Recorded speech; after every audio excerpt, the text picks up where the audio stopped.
ଜୟ ଜଗନ୍ନାଥ। ମୁଁ ଲକ୍ଷ୍ମୀପ୍ରିୟା ପାହାଡ଼ି ଦେବଭୂମିର ଜଣେ ସକ୍ରିୟ ସଦସ୍ୟ। ଆଜି ଆପଣମାନଙ୍କୁ ଦେବଭୂମିର ଏକ ନୂଆ ପର୍ଯ୍ୟାୟକୁ ନେଇ ଆସିଅଛି। ଆସନ୍ତୁ ଦେଖିବା। ସୁନ୍ଦରଗଡ଼ ଜିଲ୍ଲା ବଣାଇ ବ୍ଲକ ଅନ୍ତର୍ଗତ ସାନଗଗୁଆ ଗ୍ରାମରେ ମନ୍ଦିର ମାଳିନୀ ଦେବଭୂମି ଅବସ୍ଥିତ। ଛୋଟିଆ ଗ୍ରାମଟି ହେଲେ ମଧ୍ୟ ଏଠାରେ ସମସ୍ତେ ମିଳିମିଶି ଗ୍ରାମବାସୀ କାମ କରିଥାନ୍ତି। ତାହାର ଉଦାହରଣ ହେଉଛି 24 ପ୍ରହରର ନାମଯଜ୍ଞରେ ସାମିଲ ହୋଇ କାର୍ଯ୍ୟକ୍ରମଟିକୁ ସୁଚାରୁରୂପେ ତୁଲାଇଛନ୍ତି। ପ୍ରତ୍ୟେକ ବର୍ଷ ଦେବଭୂମିରେ ବାର୍ଷିକ ପ୍ରତିଷ୍ଠା ଉତ୍ସବ ମହାସମାରୋହରେ ପାଳିତ ହୋଇଥାଏ। ଏହି ବର୍ଷ ମଧ୍ୟ ମହାସମାରୋହରେ ଅଷ୍ଟମ ବାର୍ଷିକ ପ୍ରତିଷ୍ଠା ଉତ୍ସବ ପାଳିତ ହୋଇଛି। ତାହା ସହିତ 24 ପ୍ରହରର ନାମଯଜ୍ଞର ମଧ୍ୟ ଆୟୋଜନ ହୋଇଥିଲା। ଏହି ବର୍ଷର ବିଶେଷ ଆକର୍ଷଣ ହେଉଛି ଅନ୍ତିମ 24 ପ୍ରହର ନାମଯଜ୍ଞ। ଆସନ୍ତା ବର୍ଷଠାରୁ ଅଷ୍ଟମ ପ୍ରହର ଆରମ୍ଭ ହେବ। 5 ଦିବସୀୟ ଅଷ୍ଟମ ବାର୍ଷିକ ପ୍ରତିଷ୍ଠା ଉତ୍ସବ ବୈଶାଖ ମାସ ପୂର୍ଣ୍ଣିମା ତିଥି ଗୁରୁବାର ଦିନ 23/5/2024 ଠାରୁ ଜ୍ୟେଷ୍ଠ ମାସ କୃଷ୍ଣପକ୍ଷ ଚତୁର୍ଥୀ ତିଥି ସୋମବାର 27/5/2024 ପର୍ଯ୍ୟନ୍ତ ଦେବଭୂମି ପରିସରରେ ଦେବଭୂମି ପ୍ରତିଷ୍ଠା ଉତ୍ସବ ପାଳନ ହୋଇଥିଲା। ପ୍ରଥମ ଦିବସରେ ଜଗନ୍ନାଥ ମନ୍ଦିରରେ ପତିତପାବନ ବାନା ବନ୍ଦା ହେବା ପରେ ସମସ୍ତେ ଜଗନ୍ନାଥଷ୍ଟକମ୍ ଗାନ କରିଥିଲେ। 23 ତାରିଖରେ ଗ୍ରାମର ସମସ୍ତ ମହିଳା ଭକ୍ତ ବିଶାଳ କଳସ ଯାତ୍ରାରେ ସାମିଲ ହୋଇଥିଲେ। ବ୍ରାହ୍ମଣୀ ନଦୀରେ ବରୁଣଦେବ ପୂଜା ପରେ ସମସ୍ତ ମହିଳା କଳସ ଶୋଭାଯାତ୍ରା ଆରମ୍ଭ କରି ଗ୍ରାମର କୀର୍ତ୍ତନ ମଣ୍ଡଳୀ ସହିତ ସାନଗଗୁଆ ଗ୍ରାମ ଭ୍ରମଣ କରିଥିଲେ।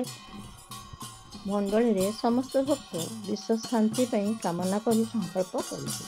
ଆଧ୍ୟାତ୍ମିକ ଚେତନାର ଅଭିବୃଦ୍ଧି ପାଇଁ ବିଷ୍ଣୁ ସହସ୍ରନାମ ଯଜ୍ଞ ଆୟୋଜନ ହୋଇଥିଲା। 24 ତାରିଖରୁ 26 ତାରିଖ ପର୍ଯ୍ୟନ୍ତ ହିନ୍ଦୁ ଧର୍ମର ପ୍ରସାର ପ୍ରଚାର ନିମନ୍ତେ ଏବଂ ବିଶ୍ୱର ଶାନ୍ତିର କାମନା ପାଇଁ 24 ପ୍ରହର ନାମଯଜ୍ଞ ଆୟୋଜନ କରାଯାଇଥିଲା। 3 ଦିନ ଧରି ପ୍ରତ୍ୟେକ ପ୍ରହରରେ ଗ୍ରାମବାସୀ ସାମିଲ ହୋଇଥିଲେ ଓ ପୂଜାର୍ଚ୍ଚନା କରିଥିଲେ। 27 ତାରିଖରେ 24 ପ୍ରହରର ନାମଯଜ୍ଞର ପୂର୍ଣ୍ଣାହୁତି ହୋଇଥିଲା। 24 ପ୍ରହରର ନାମଯଜ୍ଞ ସଫଳ କରିବା ପାଇଁ ବହୁ ଗ୍ରାମର କୀର୍ତ୍ତନ ମଣ୍ଡଳୀ ସାମିଲ ହୋଇଥିଲେ, ଯଥା ସାନଗଗୁଆ, ମାଝିକୁସୁମ, କେଲ, ଦେଓପସ, ଜକେଇଖଳା, ଗୋବିନ୍ଦପୁର, ବଣାଇ, କେନାଭେଟା, ରୁଗୁଡ଼ା, ବଡ଼ଗାଁ, ବନ୍ଧାଭୋଇ, ଜୀବିକା, ଦାତଙ୍ଗିପାଲି ପ୍ରଭୃତି ସମସ୍ତ ଦଳ ଖୁବ୍ ସୁନ୍ଦର ପ୍ରଦର୍ଶନ କରିଥିଲେ ଓ ସମସ୍ତେ ହରେ ରାମ, ରାମ ରାମ, ହରେ ହରେ, ହରେ କୃଷ୍ଣ, କୃଷ୍ଣ କୃଷ୍ଣ, ହରେ ହରେ ଗାନ କରି ପ୍ରଭୁଙ୍କଠାରେ ସମର୍ପଣ କରିଦେଇଥିଲେ ନିଜକୁ। ସାନଗଗୁଆ ଗ୍ରାମର କୀର୍ତ୍ତନ ମଣ୍ଡଳୀ ସବୁ ସମୟରେ ମଣ୍ଡଳୀରେ ସାମିଲ ରହି କୀର୍ତ୍ତନ କରୁଥିଲେ। ପ୍ରସାଦ ବଣ୍ଟନର ବ୍ୟବସ୍ଥା ମଧ୍ୟ ଖୁବ୍ ସୁନ୍ଦର ଭାବରେ ହୋଇଥିଲା। ପ୍ରତ୍ୟେକ ପ୍ରହରରେ ପୂଜାରେ ଲାଗିଥିବା ପ୍ରସାଦ ସମସ୍ତ ଭକ୍ତଙ୍କୁ ଦିଆଯାଉଥିଲା। କୃଷ୍ଣା, ପାୟଲ, ଲିପି, ଭୂମା, ଶ୍ରିୟା ଏମାନେ ସମସ୍ତଙ୍କୁ ପ୍ରସାଦ ବଣ୍ଟନ କରୁଥିଲେ। ଦେବଭୂମିରେ ଅନ୍ନପ୍ରସାଦର ମଧ୍ୟ ବ୍ୟବସ୍ଥା ହୋଇଥିଲା। ଯେପରି ଜଗନ୍ନାଥଙ୍କର ଆନନ୍ଦ ବଜାରରେ ଅନ୍ନପ୍ରସାଦ ଆମେ ପାଇଲା ପରେ ଯେଉଁ ଆନନ୍ଦ ଲାଗେ, ଠିକ୍ ସେହିପରି ଏଠାରେ ମଧ୍ୟ ଆମକୁ ଅନ୍ନପ୍ରସାଦ ପାଇଲା ପରେ ଲାଗେ। ଯିଏ ପ୍ରସାଦ ଗ୍ରହଣ କରିଛି ସିଏ ହିଁ ଜାଣିଛି ତାର କେତେ ଆନନ୍ଦ ଲାଗେ।